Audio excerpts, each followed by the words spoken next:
pau ke hoku a hoku a hoku. Tawana ko koku piku pong pong pong. Ike a hoku. Pong pong pong. Hei mauri ora, kia ora mai tātou and welcome, this is Puoro Jerome, ko Puoro Jerome tēnei, and welcome back to ORO Atua ki te ao, utilising our Taonga Puoro as healing tools, as our tūpuna did. So those kupu, although not sung like our Motuhirini did, but taken from one of his beautiful waiata called Pau Pau Pau. And in my understanding, Pau Pau Pau is to strike. And this is a waiata that he composed and shared with the world around this type of Taonga Puoro, which I'm really happy to share with today because it doesn't often get talked about very much. It's kind of one of the least well-known Taonga Puoro, and that's the ku. And so Pau Pau Pau is the striking, I te aho ku, obviously the aho is the thread, or the taura that is part of the ku. So if you've never seen a ku or heard one before, which you would have just heard it just then, the ku is an instrument that's made out of the kareo, which is the supplejack. And in his waiata he refers to the tāwhana kōpiko, which is kind of like a rainbow shape or a bow shape, eh? And so you take a part of the kareo, the supplejack, and you bend it into, it's a very bendy, flexible type of rako, so it's bent, and then the aho is the taura or the string that's joined from one end of the ku, the one end of the kareo to the other, and then bends it into place.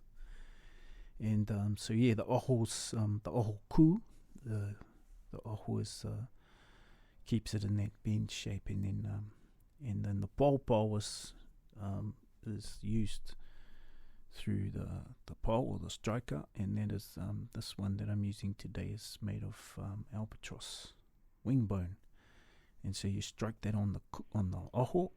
And then, mena whakatangi te ku, and that's when we hear that sound. And I'm going to play it again for you so you get some idea now of what it looks like. It's a tāwhana shape, it's that rainbow shape, and then a straight tightened aho, or the cord, and then, like I mentioned, the koiwi of the toro, the wing bone of the toro, and that's strike on top of there. So I'm going to play it for you again.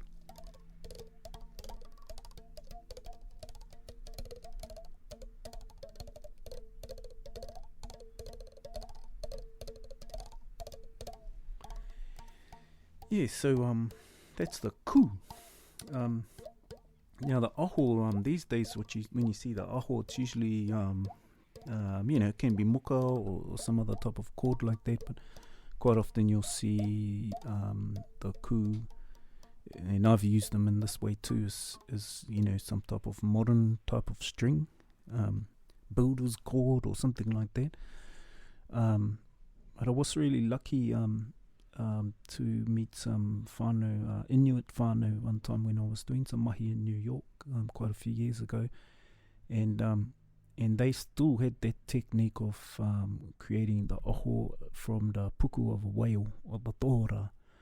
So our tūpuna made their ones out of the puku, the insides of the toro, of the albatross, and or of the whale. And so I'm not too sure who knows how to do that anymore. I definitely don't know how to do it, but that's the sort of innards of the toro, the albatross, or the whale, and there's a certain part of the puku that you can go through a process and make into an aho. And so I was really lucky because when I met those Inuit whānau, it was through the pūrere hua, and So I had my pūrere hua, I was playing it, and then they said, "Oh, look, we got one of those as well." So they showed me their one, and mine's made out of maire, and that was the one I was playing and showing them, and then they played their one, and they said that their one's made out of the baleen of a whale's mouth. So some whales don't have teeth. Mostly the bigger whales, they don't have teeth, some of them, and instead they've got this baleen in their waha, and it's like these giant brushes. And what happens is when they eat the krill, they take a big gulp, and then they'll close their mouth, and then these brushes come down and close up the waha, and then they're able to push all the water out through the brushes. So, some beautiful indigenous technologies, and so they made their pūrere hua out of that baleen of the whale. So yeah, and they asked me, "Oh, what's your one called?" I said, "Oh, pūrere hua," and we sort of talked about some of the reasons why we use those, and that was really beautiful. And then they gave me that one. So they gave me this one that I have in my whānau. It's made from the pūrere hua, made from the baleen of the whale's mouth. And then, of course, the string that they used was that same technique and process that our tupuna used by creating the aho from the whale's stomach. So I took the aho off that pūrere hua and I put it onto my ku. And so that's the sound that you hear. So there was a really beautiful interchange and exchange between us, our whanaunga up in Arctic Circle, our Inuit whānau that I luckily got to meet. So that sound that you're hearing is the resonance of the kareao, and then the aho from the tōroa, tohora, should I say, the whale, the puku, and then the striking the pā was the pā of the tōroa, the albatross wing bone. And so we got those three things coming together. The wao nui ao tāne, the wao ahine moana, Tangaroa, the ocean, and then the manu o te moana ko te tōroa, the albatross, the albatross which lives on land and out in the moana. And for me, the sound of the ku is very it's, I guess, after it rains in the forest and then the sun comes back out, there'll be a sort of period of time when it's raining quite hard, where the insects sort of like they really stop singing, and then once the rain comes out, you'll hear them sing again. And so for me, that's where the sound is coming from, is really the insects.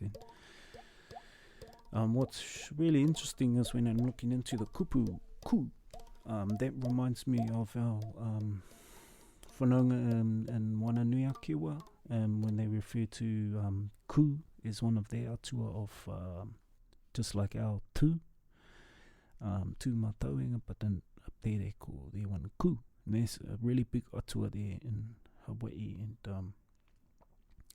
and so that sort of I don't know really if that connects for you, but it just reminds me of the kōrero around atua ku and our atua tu. And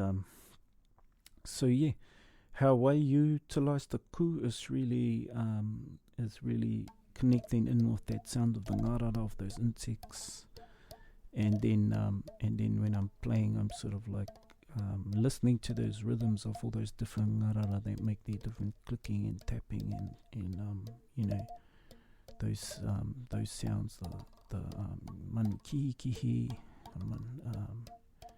the crickets and all those ones, e tahi ngā tamariki a reo, and that's the ku for me.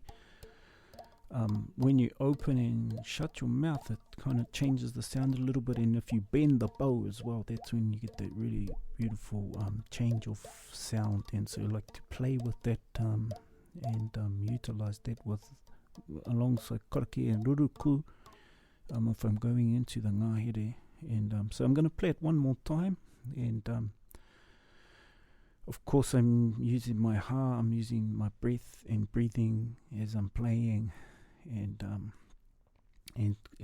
exploring rhythms. And I like to listen to the rhythms of the ngarara, of the nature, those tamariki, and then just try and mimic them or play along with them. So yeah, I'll give it another little blast, and hopefully you enjoy the sound as much as I do. I love playing the ku. It's like I said, it's not that visible in the whole scheme of Taonga Puoro in general, but and perhaps that's why I've really taken to it.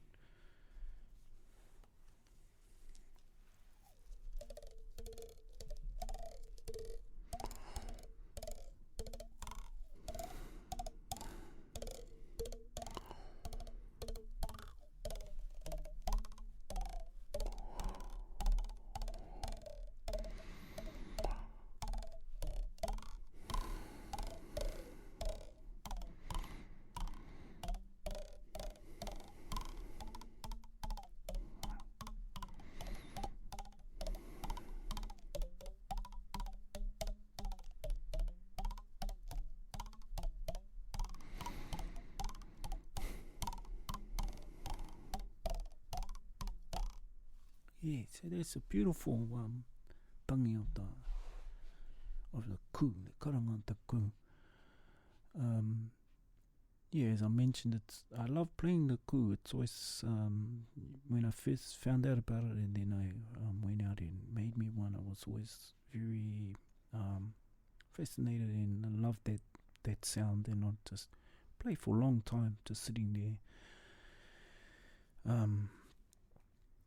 So yeah, that's what I use the ku for, again, in combination with my breathing, in combination with ruruku and karakia, and really for me to connect in with those different rhythms and percussive sounds of all our ngararo, all our cicadas and all those different sounds of the insects, and so, and for me, when I get into that space, it's very healing. It's very healing. Hei whakarata te wairua te tangata. It's really soothing and pleasing sound, and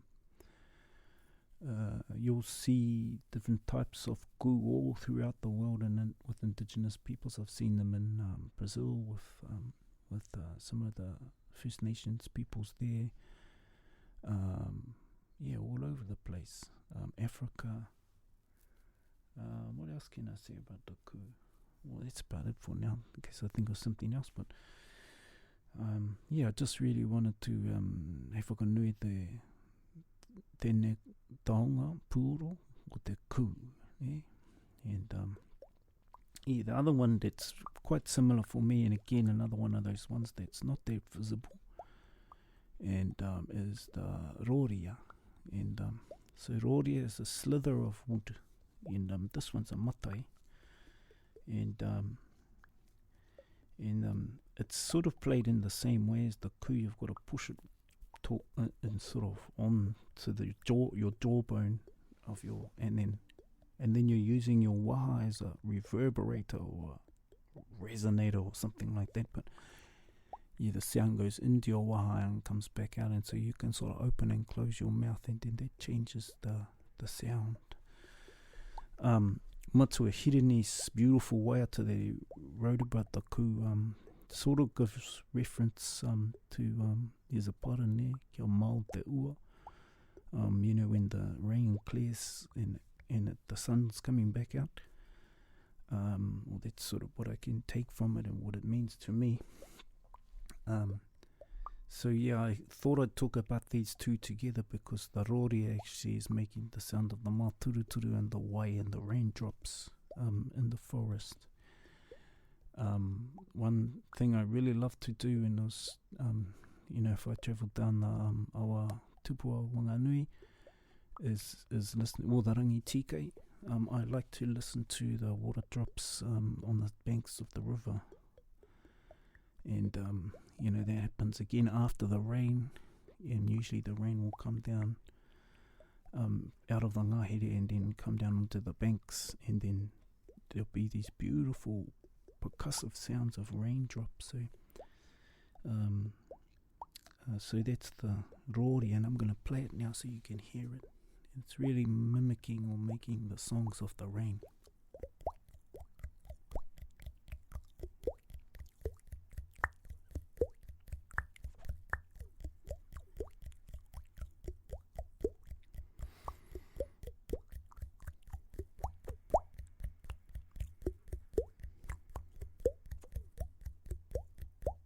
Roria, Roria, weke maroi mataru, nunui, koirunga, patuanu puroria, Roria, maturuturu,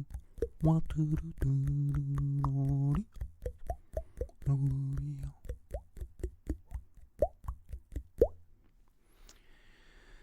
Yeah, so another beautiful puoro that I love, very simple.